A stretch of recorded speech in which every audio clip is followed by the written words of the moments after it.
screenshot. I'm going to bring up a slide, and for the purpose of this session, we're going to be going back and forth so that we can understand. So Yes, yes. we figure out that in all of those screenshots that he provided, there are timestamps on them. So it's not just, so we took all of these images. These images were provided. If these images was to have been provided the normal way it used to be provided on the dark web, we will not be able to get this timestamp. But because he dropped it in a Google Drive, we took it and we downloaded the screenshot.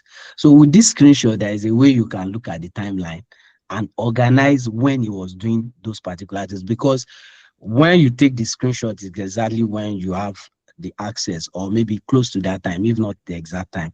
And we noticed that those images that went on X, they don't have those informations with them. So because of this extra information, we're able to kind of pin that down. And in some of the screenshots that is shared outside of that, there are timelines on them, and I'm going to show you some of them. So if you check this now, there's a date here. There's a date of the exploitation. The very first time he exploited that. We also took note of when he had like the C2 established on the server, which is on Sunday. We also took note of some other timing on some of the screenshots. And interesting enough, he was, even in the second attack, he was actually showing some desktop that we're able to pick. So, but looking at this, we're able to kind of construct all of those time into our timeline. And to be very honest, we have some struggle, because what we are trying to do with that time stamping is to find a way to map him to a particular location. So I want to know, is it 5 hours ahead of us? Is it 4 hours ahead of us? We want to understand his own timeline. And we were following up. Interesting enough is that this guy had been on social media all this while. He has been there. He's talking to the victims, he's there, he's trolling people online. We're going to show you all of those things. The guy's account is still active on X. He's been there, he's been talking to them. But most importantly, this guy has been around in our ecosystem pre-18th of March. So he has been, because we had some other logs that were validated across board that confirmed that he had been doing scan across the ecosystem. In fact, a 30K scan was reported for one of the people that figured out that his OCs was in their environment. So that's just to tell you, and that date was previous to that time that he had that stuff. So if you check, the attackers' activities was between 18th and 26th of March.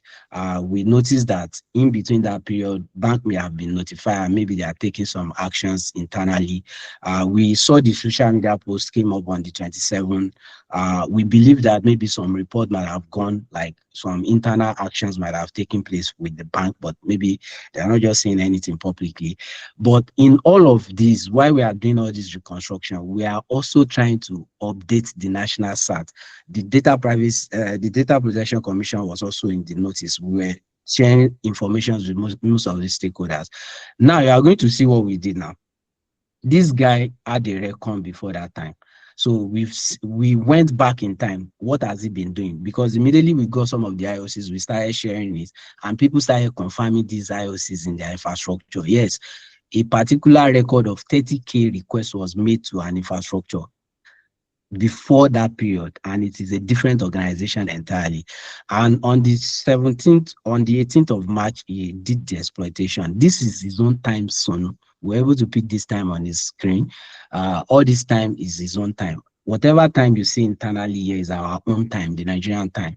So we noticed that, yes, he actually exploited this server, and he went away. He did nothing for 4 days because it was a weekday. He waited until Sunday before he started doing stuff. So this timeline, we're able to reconstruct this timeline from this timestamp that we took from those. So everything, the majority of what he did in Stalin was on Sunday evening.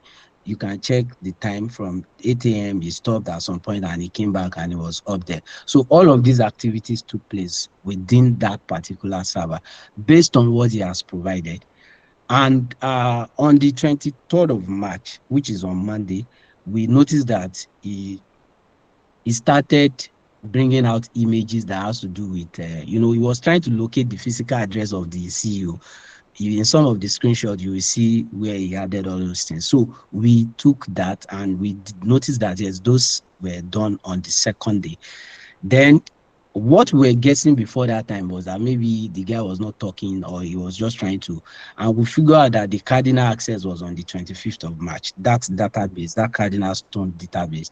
At the same time, we figured out that it took some access of employees' data on the 24th.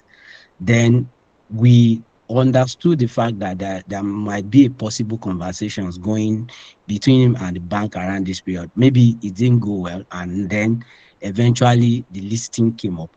So this is what we're able to kind of gather. But while we were following up with him, we already knew on the 28th that he was contacting Remita, and he already gave a bigger insight into what will happen to Remita even before he posted it on the dark web. We already knew on the 28th, and you are going to see all those artifacts that supported all of this thing. So this is the timeline for the very first two incident, which is Stalin and Cardinal Stone. As at this point, he just hinted that Remita is coming, but nobody knew what he wanted to release. But over time, on the 29th, we got to know what he wanted to release, even when he had not released that. And you are going to see that in and the vulnerability that was exploited, if you go back to the screenshot now, you are going to see some of those things. So these are the vulnerabilities. He exploited the React to Shell vulnerability, and he was we also noticed that while he was doing that simultaneously. If you check this server down here, there is a server down here. This server is in AWS in Japan data center. We don't know which organizations owns it, but at the time when he was trying to do something in Stalin, he was also doing something else somewhere. And if you notice this was an established C2 session into this server as well. So this guy runs his engagement simultaneously. And when you go back to this timeline, you already see that he's aware, even before he posted, he is aware of access to what he claimed he had access to in Remita, even before the thing come out. I don't know if this has provided some clarity to how we got this timeline.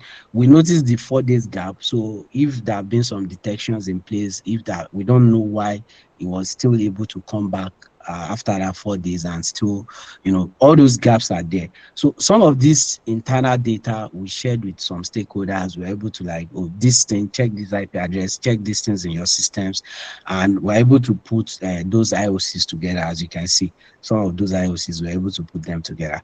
So I don't know if, and this is a sign indicating that this attacker had a successful access to that particular exposed server. As you can see, the exploit got executed, and the server was vulnerable. It got executed, and it was in the server, as you can see it here.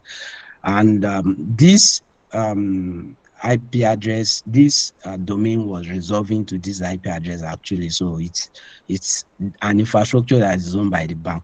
So I don't know if there's any other technical questions that you want to know. And this Okay. vulnerability was discovered like 3 months ago. To be very honest, this vulnerability was discovered 3 months ago. That was around December.